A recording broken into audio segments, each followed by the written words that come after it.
अस्सलाम वालेकुम रहमतुल्लाहि वबरकातुह। तिब्ब के कानून का एक शॉर्ट फार्मूला। इस फार्मूले से पूरा तिब्ब का कानून आपको समझ में आ जाएगा, याद हो जाएगा। यही प्रकृति का अनुसार है, प्रकृति का भी कानून यही है और तिब्ब का भी कानून यही है। इसको मैं आज आपको समझाता हूँ एक आसान भाषा में। हमारी प्रकृति 3 चीज़ों से बनी है, हवा, आग और पानी। हवा यानी तिब्ब में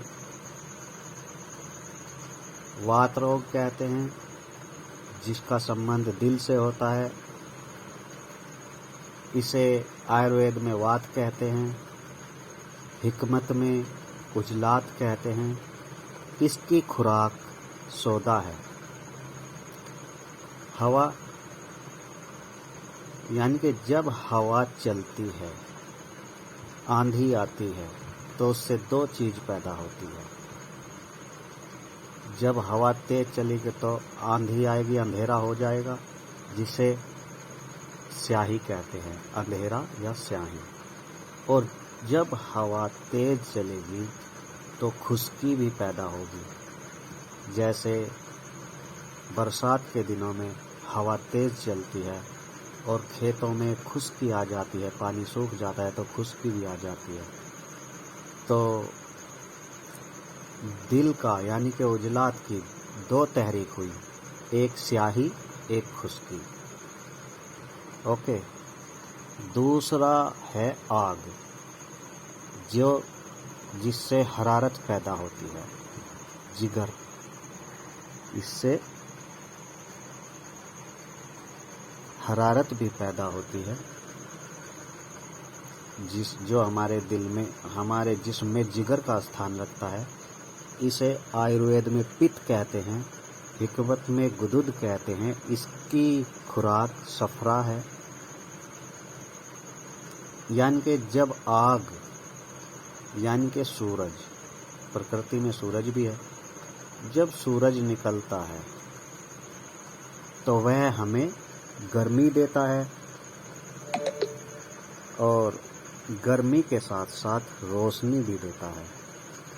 इस तरह से हमारी जिगर की 2 तहरीक हुई, पहली गर्मी और दूसरी रोशनी।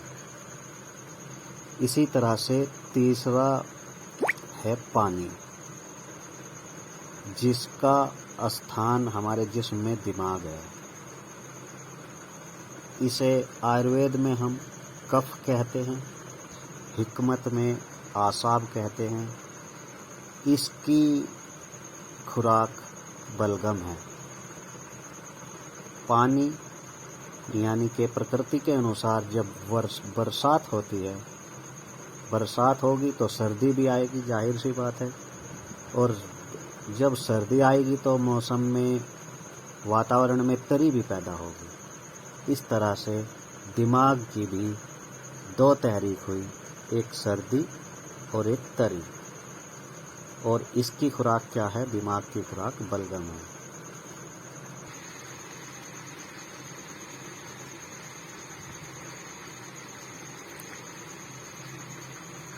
ये तिब्ब के कानून का एक शॉर्ट फार्मूला है। इसे आप देख लीजिए। अस्सलाम वालेकुम रहमतुल्लाहि वबरकातुह।